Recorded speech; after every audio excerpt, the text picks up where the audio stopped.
Oh, not a second day to you this day of your time. How are you all? All right. All right, thank you.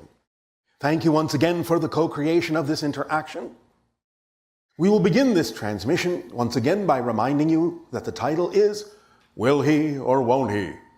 Or, if you wish, Will She or Won't She? The idea being, in general, that many people on your planet talk about this concept called God's will. It's God's will this. It's God's will that. Now, there are many ways to understand this concept. Since you are creating the idea of your life and begin to choose that experience from a higher plane, the spirit level of your being, and create a kind of theme or destiny in your life that you then augment with your free will in physical reality, destiny being the theme or the hallway, free will being how you explore that theme or how you walk down that hallway. Thus, you could, in a sense, relegate the concept of God's will to the idea of the destiny that you yourself set up to explore the theme of being you.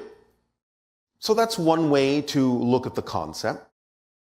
But on the broader perspective, the idea doesn't really make sense. Because while many people in their religious philosophy attribute to the concept of God the idea of omniscience, all-knowing, omnipresent, everywhere. If God is, in fact, all-knowing and everywhere, then it is also everything. There can be no space at all that isn't occupied by it, which means you as well, and us, and everything in existence is actually made of God, in a sense. Otherwise, there are places where God would not be. You cannot necessarily literally think that God is everywhere and then say, but it's outside of me. I am outside of it. Otherwise, it is a contradiction to the concept of it being literally omnipresent. So if God is in fact everything, why does it need to exert any will at all over anything? Because it is experiencing itself as all the things that exist. And therefore, whatever it is that may be your will would be synonymous with God's will in the sense that since you are created to be the unique perspective that you are, that is exactly what God, or all that is, as we refer to it, would need you to be in expressing your will. You are expressing God's will that you are you.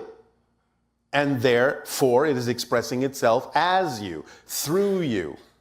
But the idea then allows you to understand that it doesn't need to exercise dominion or will or force or pressure on anything, because it is, in fact, experiencing itself as everything that is happening all at once. So the idea is that it just is what it is. It experiences itself as its own nature, as its true nature of just being self-aware existence, intelligent existence. So whatever it is that you are as a unique aspect, a unique reflection of that, is part of the concept that you can loosely attribute to God's will. But it would probably serve you more clearly if that concept were realized that, in a sense, doesn't really exist in the way that most people mean it. It is often that we notice that when, again, from certain religious philosophical points of view, something, as you say, goes your way, well, you thank God. But when it doesn't seem to, where's the thanks? Why not thank God for that? Why isn't that part of God's will? The idea, again, is that it creates all sorts of contradictions and conundrums when you start breaking God down in human terms, because it is way beyond that idea. Being everything that there is, we understand that from your perspective, you may need to interpret the idea of all that is in a way that you can comprehend in your physical space-time, human reality to a certain degree. But there is a point at which it goes into contradictions that simply make no sense. If you understand the true nature of all that is, you will automatically start to drop these concepts as old-fashioned, outdated ways of interpreting your relationship to Source, your relationship as different aspects of all that is, and begin to streamline the dialogue and the language that you use to define and describe your relationship with it. Because again, the one is the all. The all are the one. It's all the same thing, experiencing itself in all the ways that it can. If you want to say you are all the eyes of God, that would be a closer idea than the concept of God's will. So the answer, in a sense, is, will he or won't he? No, he won't. Because he doesn't need to. There is no purpose to it. There is no place for it. It makes no sense. So when you go through your life and you exercise your free will in terms of how you will walk the path you chose, the destiny you chose for yourself, so it's still a choice. Again, it may feel like there is some automatic will propelling you forward that you cannot change, but this is simply your own choice from a higher level, because this is the experience you chose to have to allow yourself to discover yourself from a new point of view, a new perspective. But as we have said many times, you can walk that path, walk down that hallway in any way, shape, or form your free will so desires. You can walk, you can run, you can fly, you can crawl, you can go forwards, you can go backwards, you can go left, you can go right, you can stand still, you can jump up and down, you can laugh, you can cry, you can look in every door in the hallway, you can ignore them all. This is up to you as to how to explore the theme you chose to be, because each of you is, in a sense, a theme, a perspective of all that is. Again, using the analogy that you are an infinite hall of mirrors. Whatever the source is, whatever all that is standing at the center, so to speak, but it is also all the mirrors that reflect its reflection back to it. And because of the nature of consciousness and everything being made of it, then every single one of those reflections is also self-aware and conscious, because that's the nature of all that is. Self-awareness. This is what consciousness is. Just being aware that you are a self. So the idea is that without that reflection, without a sense of an other, there can be no self, because there would be nothing to compare your self to. This is why we say that the one is unbroken and homogeneous, has no self-awareness, has no experience whatsoever. But within the one, there is the all that is, that portion of the one that is aware of itself by creating a comparison between itself and the rest of the one. This is the spark that generates the concept of self-awareness and what you call consciousness. And thus, simply being conscious of itself, aware of itself, it is instantaneously aware of itself as everything and every reflection. Just as you might be when you look in a mirror and go, oh, that's me. But the idea is, of course, as we said, because it is all that is, and because consciousness is one of the fundamental qualities of it, then all the reflections are also self-aware and conscious, and reflecting that self-awareness back to all that is, so that it does, in fact, experience every reflection as being an aspect of itself, in the true, multidimensional, holographic, metaverse sort of way. And because you are a unique reflection, because your point of view, because you are you, that perspective is never destroyed. No matter how you change with your own free will, with your own freedom to choose, which is your greatest power, the freedom to choose. No matter how you change, the experience will always be being had from your point of view. So even the concept that many religious philosophies have of someday I will blend with God, I will join with God, I will be absorbed by God. Will you lose your identity? No. Because you are all that is from another point of view.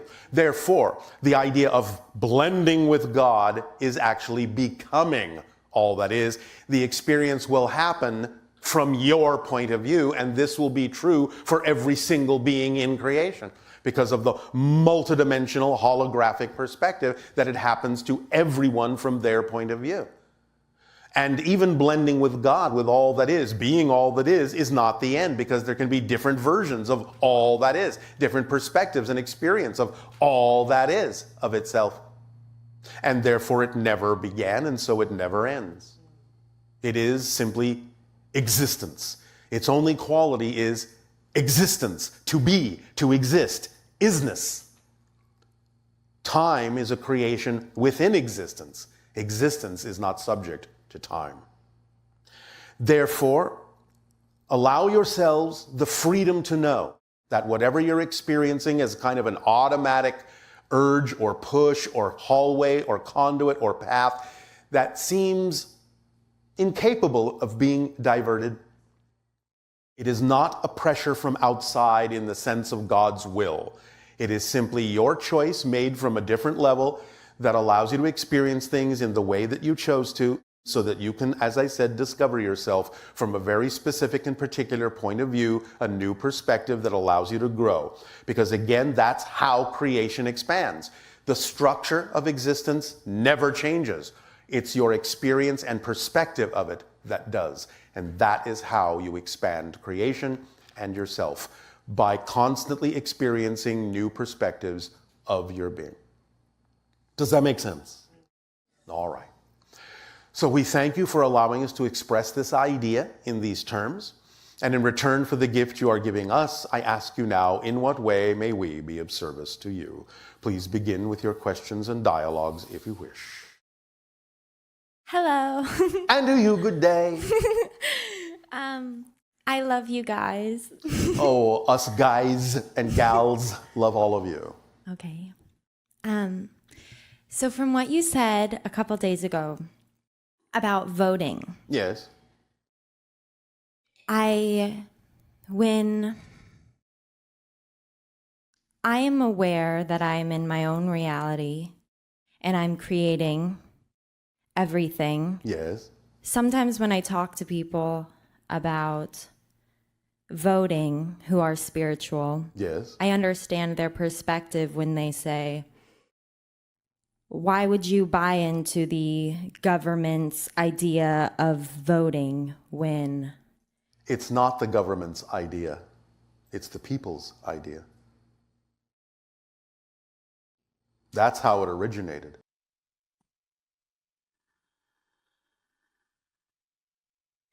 Well, it'll say good day to you this day of your time. How are you all? All right, thank you. First and foremost, once again, we thank each and every one of you, individually and all of you together, collectively, for the co-creation of this interaction and the allowance of this transmission in this way on this day. We are always given a gift when we are able to interact with all of you.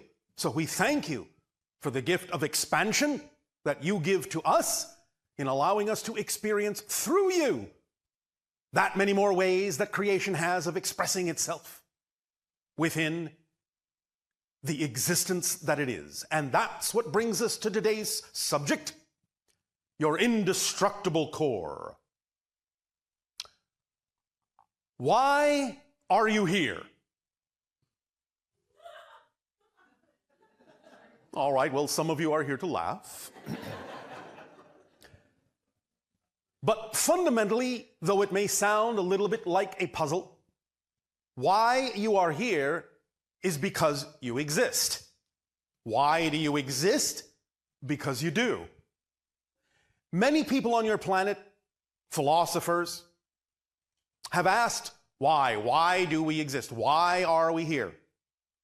This is a question created from within the space-time perspective. It is not a relevant question for existence itself, because existence only has one quality: to exist. That's its fundamental state.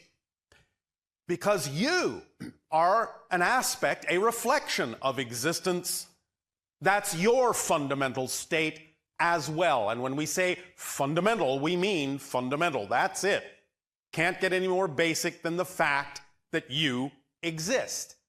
And when I say you exist, we mean you exist. Meaning your particular unique perspective, your unique point of view, your identity, the things that you experience in life that you believe are happening to you is what exists. You, your unique perspective exists. Therefore, it is absolutely unable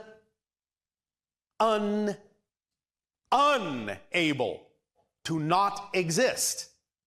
The fundamental quality of existence cannot become anything else on an equally fundamental level. As we have often said, it can become any kind of form or expression, but it cannot become non-existence. By definition, non-existence doesn't exist. Therefore, that which exists cannot become that which does not exist, because there's no such thing as non-existence. You can talk about it, you can use the words non-existence and think that you're actually talking about non-existence, but you're not, because even the term non-existence exists within existence. Therefore, the term, the idea, the concept that sometimes your philosophers may bandy about in discussing and thinking about and pondering the concept of non-existence is not really a discussion about non-existence. It's a discussion about a symbol that represents the idea of non-existence, but there can be no discussion. There can be no concept. There can be no conceiving. There can be no perceiving of anything that is actually non-existence, because again, by definition, there is no experience in that idea at all. Even if, just to push the philosophical point, you were capable of experiencing non-existence, you would never know it, because there would be no reflection, nothing to bounce back to you, no awareness that you had experienced it. That's the very fundamental definition of non-existence. There is no existence there for you to have an experience of anything in. Therefore, if you really wrap your minds, wrap your hearts, wrap your souls around the concept that your fundamental state of being is that you exist. You exist. And while you may perceive yourself in many different ways, in many different forms, throughout the course of your existence, physical, non-physical, other dimensional, parallel, what have you, doesn't matter, you will still exist. Your unique perspective will still exist. In other words, anything that happens will be happening from your point of view to you. Even when your philosophers say that there is a point at which you may blend and be absorbed back into the all that is, absorbed into God, you never lose your identity. The only thing that is left in that experience is your identity as all that is. The you-ness can never go away. It is absolutely indestructible. It is the nature and essence of existence itself that forms your indestructible core. You cannot destroy that. It is simply not possible. It is the direct expression of the first law of existence, that you do exist. And that will never change. And again, the emphasis being very important, not even so much the emphasis as, yes, you exist, but that you exist. So if you exist, the unique identity, the unique perspective that you are, you must need to exist. Existence must need you to exist in order for existence to be all that it can be. In order for it to really be all that existence is, you have to exist. So since you already do, that will never change. Therefore, this keys into the concepts that many of you explore in your lives of unworthiness, undeservability. I don't deserve, I'm not worthy. These concepts can only be experienced because you are worthy. Because if you were not really worthy, you would not exist. Because existence hasn't made a mistake in making you. You are part of existence. You are part of existence. You have value. You have worth. You deserve to know that. You deserve to understand that. And when I say know that, I mean know that. Because it is the fundamental truth. The fundamental truth. You exist. Nothing can take that away from you. You exist. Therefore, you are worthy, and you are valuable, and you are deserving. So anytime in your experience of life, when you buy into a belief system that may make that idea of your worth seem to be more true than the fact of your existence, give yourself the opportunity to remember. Give yourself the opportunity to take a moment, because there's only one moment in existence anyway. You might as well take that one. And in that moment, allow yourself to simply sit and be and realize that no matter what you may experience in life that tells you you are not worthy, you are not deserving, you have no value, no matter what you may hear, no matter what you may have been taught to believe is true, just being will confirm the real truth. Because all you have to do is just be and recognize that that's your existent self right there. No matter what anyone says, that's never going to change, even if you may change the way you express it.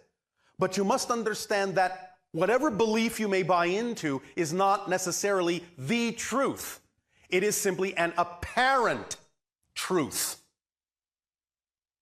More discussion of this idea and a breakdown of this idea will be given at another time. But for now, the idea is when going through life, anytime you may doubt yourself, anytime you may fear, anytime you may feel unworthy, anytime you may feel less than, anytime you may believe anything else other than that you are absolutely valuable, take that moment that is your moment to take and just remember that you exist. That your fundamental core, your essence, your essential self, your essential point of view, your essential perspective can never be destroyed. It's all right to bring yourself back to zero, back to a clean slate. Anytime you become confused, anytime you feel lost, anytime you have self-doubt, take that moment, bring yourself back to ground zero. Let it be a clean slate and just allow yourself to remind yourself. Allow yourself to remind yourself that yourself is a unique point of view of existence, and that the unique point of view you are cannot vanish, cannot be annihilated, cannot disappear from existence, because you are an essential ingredient in the makeup of the very fundamental state of being itself. That is how valuable you are. That is how worthy you are. That is how deserving you are. So as you go through life, allow yourself to begin to feel that indestructible core more and more viscerally, more and more readily. Let it become a true physical experience for you, because it is real. Existence, obviously, is real, and you are a part of it, and there will never be anything you can do to change that. So, when you argue about your worth, when you have self-doubt, you are attempting to argue with existence about your existence. You can never win that argument. Ever. So please stop arguing. Relax into the understanding that you are an infinite, eternal being. That is your nature. It's your very core, essential nature. No matter what else is going on in the space-time reality game, in the space-time reality play, no matter what apparent truths you think are true, you think you know are true, this is the one thing you can absolutely know for a fact. You exist. Nothing can take that away from you. Nothing. Even existence itself can't take that away from you, or it would annihilate itself, which it can't do because there is no place for existence to go. Because non-existence doesn't exist by definition. That is rock solid. That is your guarantee. That is your absolute right there. You are absolute in your existence, no matter how you may change, no matter how you may see yourself, no matter what kind of an experience you may have. You are absolute as a perspective, as an identity. And anything that happens, anything you experience, you will experience it. And that will never change. Does that make sense? Oh, all right. Then we will thank you for allowing us to deliver that information to you at this time. There will be more on this in times to come. But for now, sit with it, absorb it, feel it, know it, savor it. You exist, and that will never change. You are indestructible. You are indestructible. Anything else that may be, in that sense, malleable, flexible, changeable, apparently destructible, isn't the real, essential, core you. It's just the apparent you, the apparent truth, the game you are playing, the illusion that you have been taught to believe is true. But it's not the truth, which is that you exist. And that's the only fundamental truth you need to hold on to. That's all there is. So we thank you. In return for the gift that you have given to us, I ask you now, in what way may we continue to be of service to you? You may begin your questions, your dialogues, if you wish.